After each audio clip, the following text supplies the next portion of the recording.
Hello, Copper Cougars. Today I'm going to go over the writing lesson for this week. We have already read the story, The Bee, and we've also read the story about the dentist. These were both nonfiction books, and today we're going to read another nonfiction story. Today our story is about fire trucks.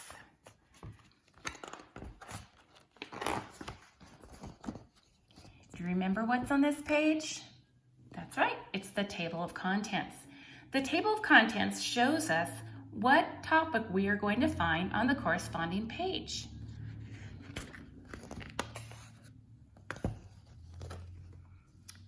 Sometimes people need help. They might get hurt or they might be lost. When people need help putting out a fire truck might come to help them.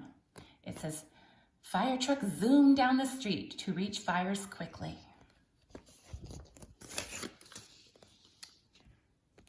A fire truck is an emergency vehicle. It is used to put fires out. Even though fire trucks are big, they can go very fast. Now remember, an emergency vehicle is something such as a car, a helicopter, or truck that is used to bring people like police officers and firefighters to accidents or fires. So even though fire trucks are big, they can go very fast.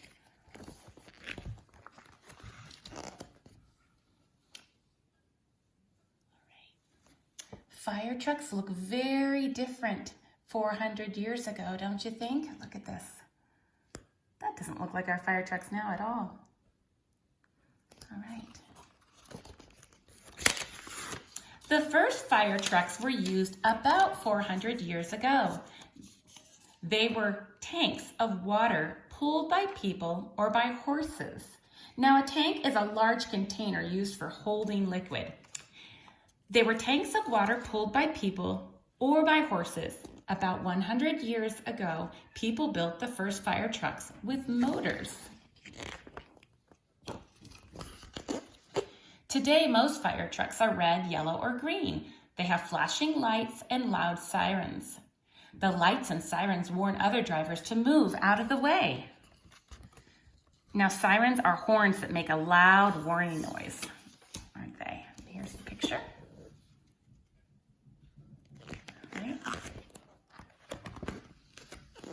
Different kinds of fire trucks carry different things.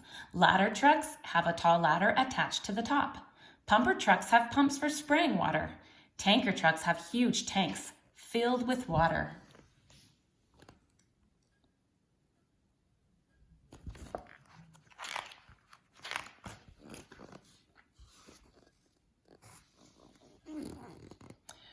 When there is a fire, an alarm goes off at the fire station. The firefighters put on their protective clothes and jump into the fire trucks.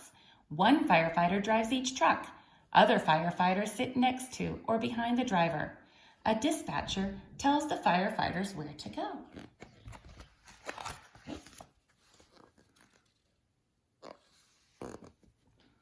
When the fire trucks get to the fire, some firefighters hook up with hoses. They can hook up those hoses to a fire hydrant or to a tank on the pumper or tanker truck. The firefighters begin spraying water on the fire. Firefighters wear helmets and heavy gloves when using the hose. Do you see those heavy gloves she has on?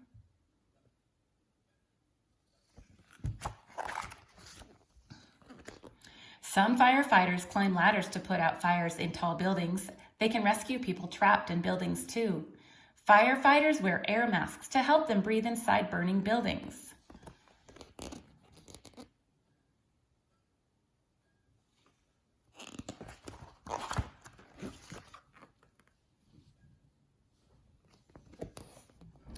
After the fire is out, the firefighters drive the fire trucks back to the station.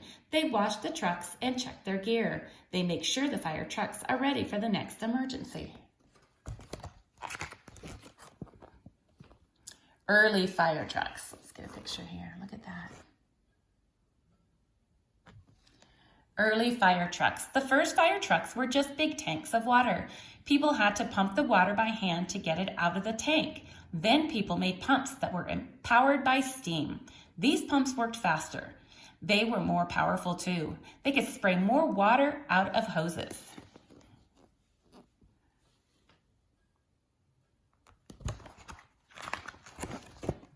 And here's the glossary, and these are some of the big words that we had in our story. We talked about the dispatcher. It was the person whose job it is to get phone calls about emergencies and then send out rescue vehicles. Emergency means something bad that happens suddenly, such as a car accident or a fire. Fire hydrant, a pipe, water pipe that sticks out of the ground. Firefighters can attach a hose to it. Motors are machines that make things move, such as cars. Protective, able to keep people safe. Do you remember in that photograph, the lady was wearing protective gloves? And in this book, it also gives us some ideas if we want to read more and learn more about fire trucks. It also gives us some websites. So if you want to go to a website to learn more about fire trucks, there they are. Ask your parents if they can help you, if you'd like to do that.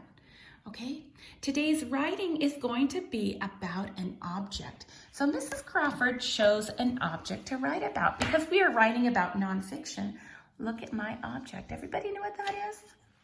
That is a coffee mug, isn't it?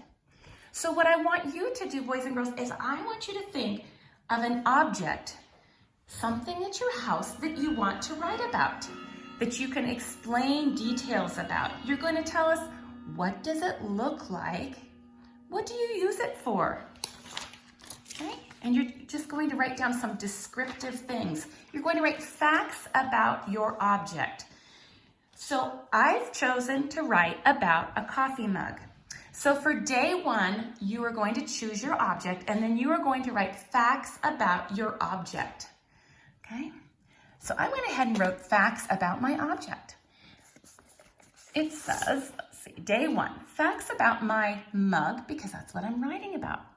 So my mug is, let's show you here, it's dark blue. There is a white stripe around it. It's heavy. I use it for coffee. It has a rounded handle. I think it's pretty. It keeps my drink nice and warm. It was a special gift to me. And it has copper colors. Do you see the blue and white in my coffee mug?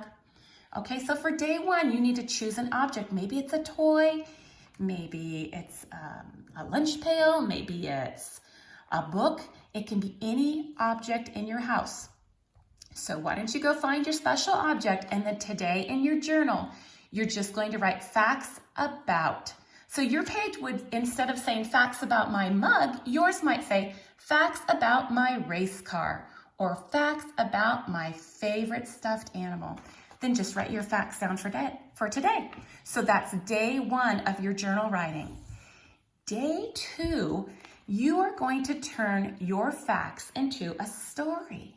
So I'm going to give you an example of how I used the facts from day one, and I wrote a story about my mug. So I'm going to read you my story. Day two in your journal will be, I have a special blank, because I don't know what object you chose, but mine is a mug. So I wrote, I have a special coffee mug. It was given to me as a gift. It is blue and white and reminds me of our school colors. I use this mug every morning for my coffee. It keeps my drink nice and hot. It is so pretty. I just love my mug. Okay, so today, boys and girls, your job is on day two of your writing this week is to write your story. Do you see how I put a finger space between each word? I tried to do my best printing.